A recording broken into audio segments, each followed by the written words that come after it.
Hello everyone, welcome to movie freak. कहानी की शुरुआत में हम एक रसल नाम के आदमी को देखते हैं जो जेल में बैठा होता है और अपनी कहानी सुना रहा होता है। वो बताता है कि उसने एक ऐसी चोरी को अंजाम दिया है जिसका पर्दाफाश आज तक कोई पुलिस वाला नहीं कर पाया। फिर हम फ्लैशबैक में जाते हैं और देखते हैं कि उसने इस चोरी को कैसे अंजाम दिया था। उन्हें जिस दिन चोरी करनी थी उस दिन बैंक में कई अलग अलग देशों के लोग आए हुए थे। तभी हम एक आदमी को देखते हैं जो व्हाइट यूनिफॉर्म में बैंक में एंटर करता है, जिसने आंखों पे चश्मा लगा रखा था। तभी देखते ही देखते उसके पीछे पीछे उसके साथी भी बैंक में एंटर करते हैं, जिन्होंने व्हाइट यूनिफॉर्म पहन रखी थी और चेहरों पे नकाब लगा रखा था। इस आदमी ने भी अपने चेहरे पे नकाब चढ़ा लिया था। इसके बाद इन लोगों ने बैंक के एंट्रेंस को बंद किया और अपने हथियार निकाल लिए। इन लोगों को देख के बैंक के सारे लोग बहुत ज्यादा डर गए और जमीन पर लेट गए। इसके बाद इन लोगों ने बैंक में स्मोक बॉम्ब्स छोड़ दिए। पूरे बैंक में धुआं भर गया। तभी बाहर से गुजर रहे पुलिस वाले की नजर बैंक पे पड़ी और उसने बैंक से निकलते धुएं को नोटिस किया। गेट को खोलने की कोशिश करी लेकिन वो भी बंद था।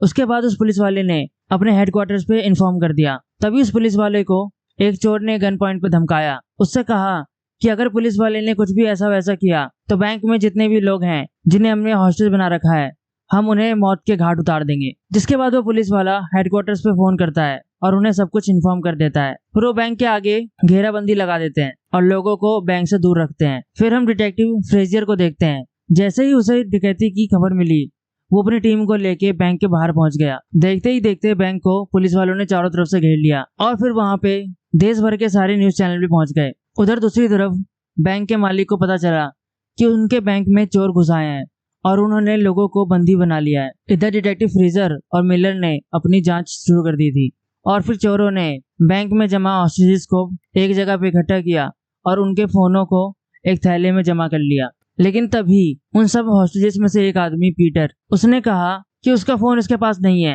वो अपना फोन घर पे भूल आया है। तभी चोरों ने एक फोन लेके उसके नंबर पर डायल किया तो पीटर का फोन बजने लगा और रिंग की आवाज उसके ऑफिस में से आ रही थी। अब पीटर की हवा टाइट हो चुकी थी। पीटर माफी मांगने लग गया, लेकिन चोरों के लीडर ने उसको पकड़ा और ऑफिस में ले जाकर उसे तब तक पीटा जब तक वो बेहोश नहीं हो गया। फिर वो लीडर बाहर आता है और सभी को धमकाता है। कहता है अगर किसी और ने भी चालाकी दिखाई तो उसका अंजाम भी ऐसा ही होगा। इसके बाद सभी चोरों ने सभी हॉस्टेजेस को धमकाया और उनसे जबरदस्ती उनके कपड़े उतरवाए और उनको वैसे ही कपड़े पहनने को बोला जैसे उन चोर ने और उसके साथियों ने पहने थे। अब ये डकैती की खबर पूरे देश में आग की तरह फैल चुकी थी। तभी हॉस्टेजेस में से एक आदमी को दिल का दौरा पड़ा। अब चोरों को मजबूरन उसे बैंक से बाहर निकालना पड़ा। निकलते ही पुलिस वालों ने उसे घेर लिया और उससे बहुत पूछताछ करी, लेकिन पुलिस वालों को बस इतना ही पता चला बैंक के अंदर यूनिफॉर्म पहने हुए 4 चोर हैं और उन चोरों के पास हथियार भी हैं। इधर बैंक के मालिक आर्थर ने एक औरत को कॉल किया जिसका नाम मैडलिन था। फिर वो दोनों मिलते हैं। मैडलिन बोलती है आर्थर से कि वो जानती है बैंक के अंदर एक लॉकर में कुछ ऐसा रखा हुआ है जिसमें तुम्हारे राज छुपे हुए हैं। वो बोलती है कि मुझे जानना है कि आखिर उस लॉकर में ऐसा क्या छुपा हुआ है। जिस पर आर्थर बोलता है उसमें कुछ ऐसा छुपा हुआ है जिसके बारे में जो मैं नहीं चाहता कि किसी को भी मिले। इधर दोनों डिटेक्टिव्स को पता चलता है कि चोर जिस गाड़ियों से आए थे वो गाड़ियां भी चोरी की थी। इसके बाद पुलिस वालों ने बैंक में लगे सीसीटीवी कैमरा से कुछ जानकारी लेने की कोशिश की, लेकिन जैसे ही उन्होंने फुटेज चेक करी उन्हें पता चला कि चोरों ने बैंक में घुसते ही सारे सीसीटीवी कैमरास को तोड़ दिया था। इसके बाद अचानक ही चोरों ने एक आदमी के गले में बैग टांग कर उसे बैंक से बाहर निकाल दिया। बाहर निकलते उसे पुलिस वालों ने घेर लिया।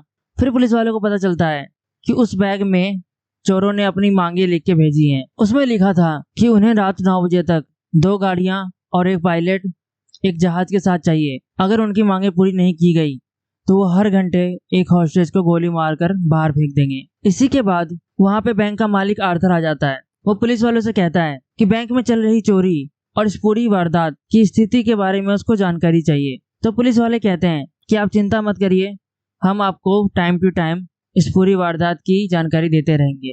इसी के बाद चोर बाहर पुलिस वालों को एक लेटर देते हैं जिसमें वो हॉस्टेजेस के लिए खाने की चीजें मांग रहे थे। तभी डिटेक्टिव फ्रेजर ने चालाकी दिखाई और खाने के डब्बों में माइक्रोफोन छिपा दिए ताकि वो चोरों की बातें सुन सकें। उसके बाद डिटेक्टिव फ्रेजर खाने को डब्बे लेकर खुद चोरों के पास पहुंचे और उन्होंने चोरों से बात करने की कोशिश भी की, पर चोरों के लीडर ने उनको इग्नोर कर दिया और उनसे कुछ भी बात नहीं की। इसके बाद डिटेक्टिव फ्रेजर ने माइक्रोफोन्स के थ्रू उनकी बातें सुननी शुरू की, पर वो लोग ऐसी भाषा में बात कर रहे थे जो किसी को भी समझ में नहीं आ रही थी। उसके बाद पुलिस वालों ने एक औरत को बुलाया जो वो भाषा जानती थी, लेकिन इस औरत ने बताया कि ये तो अल्बानिया के राष्ट्रपति का भाषण है और उससे ज्यादा कुछ भी नहीं। चोर भी चालाक थे, वो जानते थे कि डिटेक्टिव्स कोई ना कोई चालाकी जरूर दिखाएंगे, इसलिए उन लोगों ने जानबूझ के डिटेक्टिव्स का टाइम बर्बाद किया। उधर दूसरी तरफ रसल ने बैंक के मालिक की वही तिजोरी खोली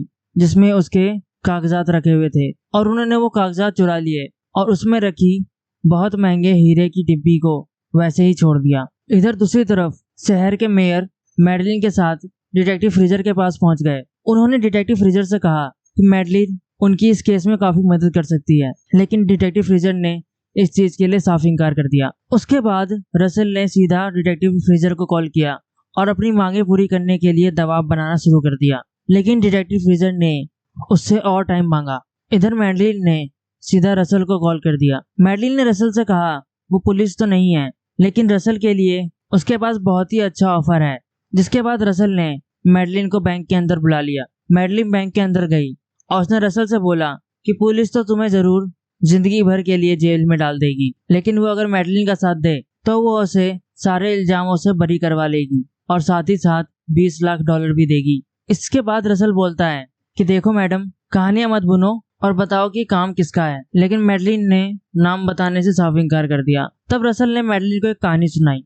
उसने कहा दूसरे विश्व युद्ध के दौरान एक अमेरिकी आदमी जो स्विट्जरलैंड के बैंक में काम करता था, उसने नाजियों के बीच अपने ओहदे का गलत इस्तेमाल किया और देखते ही देखते बहुत अमीर आदमी बन गया। उसी आदमी ने ये बैंक खोला है और उसी आदमी ने मैडलिन को उसके पास भेजा है। मैडलिन समझ गई कि अब उसका पाला एक टक्कर के आदमी से हुआ है। जिसके बाद मैडलिन ने इधर उधर की बात किए बिना सीधा डील की बात की। उसने कहा रसल की रिहाई के बदले उसे उस लॉकर में रखे हुए कागजात चाहिए।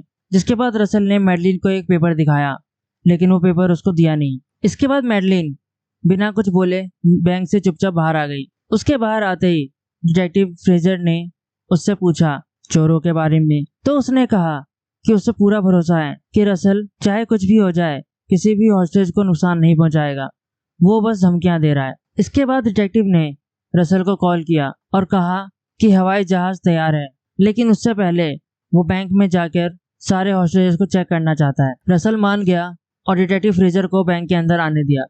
उसके बाद डिटेक्टिव फ्रेजर जैसे ही अंदर आया उसने सारे हॉस्टेजेस को चेक करना शुरू कर दिया, सभी से बात की और तसल्ली मिलने के बाद वो वापस जाने लगा। और जाते जाते डिटेक्टिव फ्रेजर ने रसल से कहा कि चाहे कुछ भी हो जाए वो उसे उम्र कैद की सजा दिलवा कर ही रहेगा। और रसल ने भी पूरे कॉन्फिडेंस से कहा कि वो तुम सबके सामने से निकल जाएगा और तुम कुछ नहीं कर पाओगे। रसल के इतना बोलते ही डिटेक्टिव फ्रेजर ने उस पर हमला कर दिया।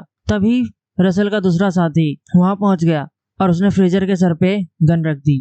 फिर डिटेक्टिव फ्रेजर ने रसल को छोड़ दिया और फिर रसल ने बोला अब अगर हमारी मांगे पूरी नहीं हुई तो हम एक एक कर हॉस्टेज को मारना शुरू कर देंगे। इसके बाद डिटेक्टिव फ्रेजर बाहर आया और सीधा पुलिस स्टैंड में गया। वहां जाके उसने बोला कि उसको यकीन है किसी हॉस्टेज की जान तो ले ही नहीं सकता। उसके बाद वहां एक दूसरा ऑफिसर आता है। वो आकर डिटेक्टिव फ्रेजर को कहता है कि तुम्हें इस केस से बाहर कर दिया गया है, अब तुम्हारी जगह दूसरा ऑफिसर इस केस को संभालेगा। हालांकि जो नया ऑफिसर था वो बैंक पर हमला करके हॉस्टेजेस को बचाना चाहता था और साथ ही साथ सारे बॉम्ब्स को भी डिफ्यूज करना चाहता था जो चोरों ने लगाए थे। तभी डिटेक्टिव फ्रेजर चोरों के द्वारा भेजे हुए बैग को चेक करता है। तभी उसको उसमें एक माइक्रोफोन मिलता है। तभी डिटेक्टिव फ्रेजर को पता चलता है कि अब तक चोर उनकी सारी बातें सुन रहे थे। वो जल्दी से नए ऑफिसर को कॉल करता है और कहता है कि चोरों पे हमला करने वाला प्लान ड्रॉप कर दो, क्योंकि चोरों को पहले से पता है कि हमारा प्लान क्या है। इधर चोर पुलिस वालों से मुकाबला करने के लिए सच में तैयारी कर रहे थे। उन्होंने सारे हॉस्टेजेस को इकट्ठा किया और उन्हें पहले माले पे भेज दिया और फिर उन्होंने ग्राउंड फ्लोर पे बहुत सारे धमाके कर दिए और उसके बाद सभी हॉस्टेजेस को रिहा कर दिया। सभी बैंक से बाहर आने लगे और चोर भी उन्हीं के साथ मिल गए। उनके बाहर आते ही पुलिस वालों ने उन पे गोलियां चलानी शुरू कर दी और फिर ऑफिसर ने सभी को ऑर्डर दिया कि वो गोलियां ना चलाएं, क्योंकि आम आदमी भी बाहर आ रहे थे। उसके बाद पुलिस वालों ने सभी को गिरफ्तार कर लिया और सीधा बैंक के अंदर घुस गए। उन्हें बैंक के अंदर एक भी चोर नहीं मिला और उन्हें ये देखकर बहुत ही हैरानी हुई कि चोरों ने पैसों को तो हाथ भी नहीं लगाया था और उनके हथियार भी सारे नकली थे। इससे पुलिस वाले ये बात साफ साफ समझ चुके थे कि बाहर आम आदमी के साथ चोर भी बाहर आ गए थे। उसके बाद पुलिस वालों ने सभी से कड़ी पूछताछ की, लेकिन फिर भी वो चोरों को पकड़ नहीं पाए क्योंकि किसी ने भी चोरों का चेहरा नहीं देखा था। उसके बाद गवर्नमेंट के ऑफिसर्स डिटेक्टिव फ्रेजर के पास जाते हैं और उन्हें ये केस बंद करने के लिए कहते हैं, लेकिन डिटेक्टिव फ्रेजर इतनी आसानी से हार मानने वाले नहीं थे।